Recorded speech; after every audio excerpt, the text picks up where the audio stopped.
Olá, meus alunos do primeiro ano do ensino médio. Vamos começar a nossa aula agora. Estou no módulo 3, capítulo 9, certo? Com conteúdo de pronombres interrogativos. Então, quem quiser acompanhar a aula com o módulo, é muito interessante. Dê uma pausazinha, pegue lá o módulo, que é o módulo 3, capítulo 9, correspondente ao terceiro bimestre, certo? Então, pegue e acompanhe. O conteúdo da aula de hoje são os pronombres interrogativos. Então, pronombres interrogativos. Qual? Como? Quantos? Quais? Quando? Donde? Que? Quanto? Então, todos esses são pronombres interrogativos. O que eles têm em comum? O acento. Todos recebem acento, que em espanhol são chamados de acento gráfico, único acento gráfico da língua espanhola, que é a tilde, que é o acento agudo. O que mais tem em comum? Todos estão entre interrogações. Primeiro eu vou dar logo uma dica a vocês de como fazer essa interrogação de cabeça para baixo. São duas interrogações na língua espanhola, não é isso? Como também são duas exclamações. Mas exclamações é de boa, que é facinho, faz o traço e pronto. Mas a interrogação é mais trabalhosa. Eu aprendi da seguinte forma, virando o caderno, fazendo a interrogação e desvirando, porque aí ela fica de cabeça para baixo. Hoje em dia eu já tenho mais prática, mas no início foi a dica que meus professores me deram e eu vou passar para vocês. Principalmente agora que a gente vai estudar o interrogativo. E o interrogativo é obrigatório ter a presença das duas interrogações. Lembrando que as interrogações de cabeça para baixo estão presentes nas frases interrogativas da língua espanhola para ter o tom de pergunta, certo? Então ele já tem a entonativa de uma pergunta, de uma interrogativa. Agora, por que de cabeça para baixo? Para diferenciar, vai vir no final, que vai estar da maneira usual. Então, uma interrogação em espanhol nunca pode estar sozinha, ela só funciona em duplas. Então, só funciona assim, de cabeça para baixo no início da frase e da maneira normal no final da frase, tá certo? Então, pronombres interrogativos. Obtiene informação, van ao início das perguntas. Então, eles obtêm as informações e é obrigatório que eles estejam no início das perguntas, como também é obrigatório que estejam acentuados. Então, aqui, que há de novo em tua cidade? Então, eles estão procurando saber, está tentando, está obtendo uma informação e obrigatoriamente está no início da frase. Não esqueçam de colocar as interrogações de cabeça para baixo, como eu já ensinei a vocês, virando o caderno ou tentando fazer e depois apagando, mas que fique pelo menos legível e da maneira normal no final da frase. Então, o que há de novo na sua cidade? Pronombres interrogativos. São pronombres interrogativos as palavras que perguntam em forma direta ou indireta por um substantivo que não se menciona.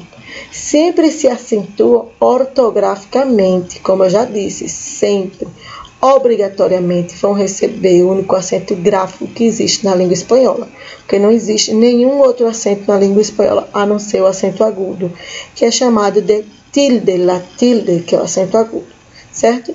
Os principais são que, qual, quales, quem, quienes, singular e plural, quanto, quanta, quantos e quantas. Exemplos. Quantos vieram hoje à classe? Quantos vieram hoje à aula? Quem toca a la puerta? Quem bate a porta? Não sei que sucedeu. Observe-se que quando a pergunta é indireta, não suele levar signos de interrogação. Então, quando é uma pergunta indireta, está no meio da frase, então não é necessário colocar entre as interrogações. É pronome interrogativo, sin embargo, tiene el acento. Então, mesmo sendo no meio da frase, por se tratar de uma pergunta indireta, certo? Não precisa das interrogações, mas obrigatoriamente vai estar com o acento.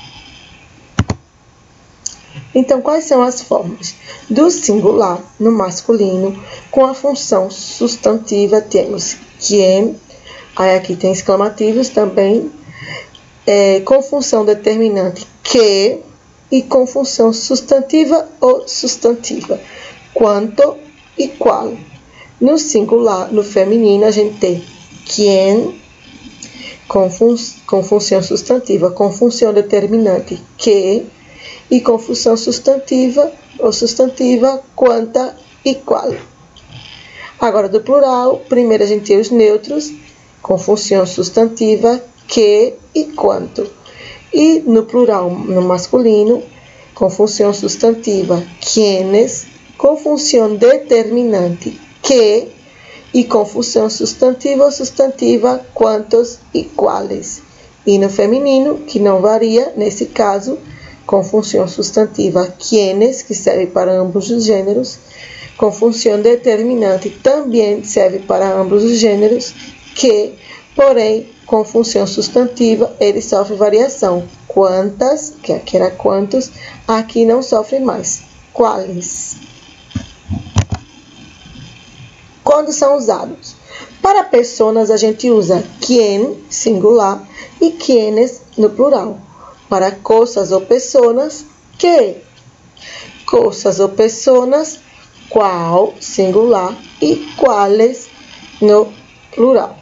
Coisas ou pessoas, quanta ou quanto, quantos ou quantas, singular e plural. Feminino e masculino, não esqueçam. Então, pronomes interrogativos se usam para perguntar algo. Então, sempre para perguntar algo. Sempre levam tilde. Sempre recebe acento. E não acompanha a um nome salvo que e quanto se pergunta sobre ele. Então, aqui tem alguns exemplos.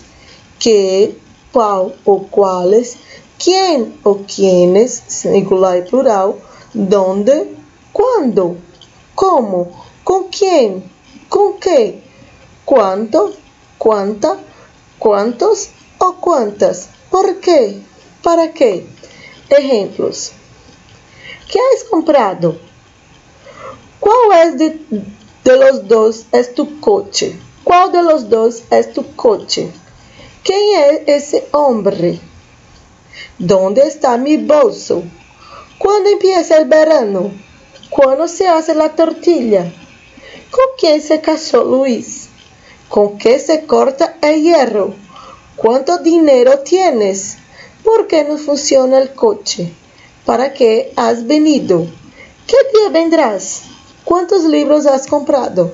Então, vários exemplos do uso dos interrogativos, sempre acentuado. E entre interrogações, por se tratar de perguntas diretas. Aqui, com a teoria cômica de Gaturro, utilizando aqui um interrogativo, vamos ler. Voy a descansar un rato en la carpa. Vos, Gaturro, quédate afuera. Ah, qué linda la carpita. Ah, aí depois, Ei, o que está passando? Aqui é o interrogativo. O que? Acentuado entre interrogações. Aí Gaturro diz, es la costumbre de sentarme en los tejados. Então, vocês entenderam, né? Ele disse que vai descansar um pouco. Aqui a gente tem a presença de um falso cognato, falso amigo, que é rato em espanhol, né? Em la carpa, que é na barraca. E você, Gaturro, fique fora. Aí ele, que linda la carpita. Aí diz que a barraquinha, né? Que ele aqui usa a forma normal, carpa, e aqui na carpita ela tá falando um diminutivo.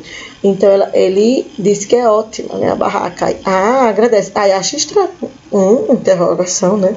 O que está passando? O que está acontecendo? Porque está baixando. Chegou a topar até no nariz dele. Aí Gaturro, obedecendo o que o dono mandou ficar fora, ele disse que é o costume de sentar nos telhados. Aí sentou no telhado, porém o peso fez baixar, né? Então, o uso de um falso cognato, aqui, um diminutivo, aqui, um interrogativo aqui, e humor cômico de Gaturro. Agora vamos para a atividade, certo, gente? Ó, não estava passando a atividade para vocês porque vocês estavam respondendo o material apostilado. Como estamos entre um material apostilado e outro, no momento não estamos, vocês não estão com nenhum, na verdade, já terminou, já teve a entrega e agora está esperando para chegar outro material. Eu resolvi passar essas atividades que, na verdade, estão no módulo 3, capítulo 9.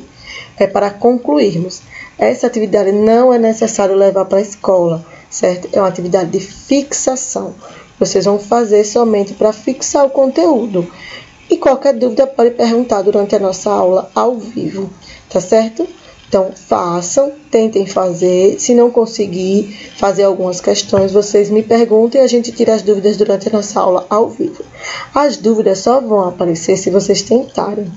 Então, só vai ter dúvida do conteúdo, só vai ter dúvida do exercício se vocês estiverem tentando responder. Se não tentar, não vai ter dúvida. Então, é interessante que vocês tentem fazer, tentem fixar, já que esses conteúdos que a gente está estudando vai estar presente no próximo apostilado avaliativo. Então, responder o apostilado avaliativo sem dúvidas é de suma importância. As atividades estão na página 14 a 19, certo? Que é sobre o conteúdo da aula de hoje. E as atividades complementares, que é sobre como se fosse um resumo do módulo 3, capítulo 9, só com questões de marcar X, está na página de 21 a 23, concluindo o capítulo 9, tá certo? Então, qualquer dúvida, podem me perguntar durante a nossa aula ao vivo, que eu estou à disposição para retirar, tá bom? Então, eu vou concluir a aula de hoje de vocês, dizendo hasta a próxima classe de espanhol. Até a próxima aula de espanhol. Fiquem com Deus. Quedem em casa, se cuidem da família, cuidem das pessoas que vocês amam. Lembre-se que esse momento ainda não acabou, então a gente tem que se cuidar realmente, certo? E, novamente, não precisa entregar essa atividade que eu passei para vocês do módulo 3, capítulo 9, né? Não precisa entregar na escola. É uma atividade somente de fixação. Mas façam. E qualquer dúvida pode retirar durante a nossa aula ao vivo, certo? Beijos e hasta la vista.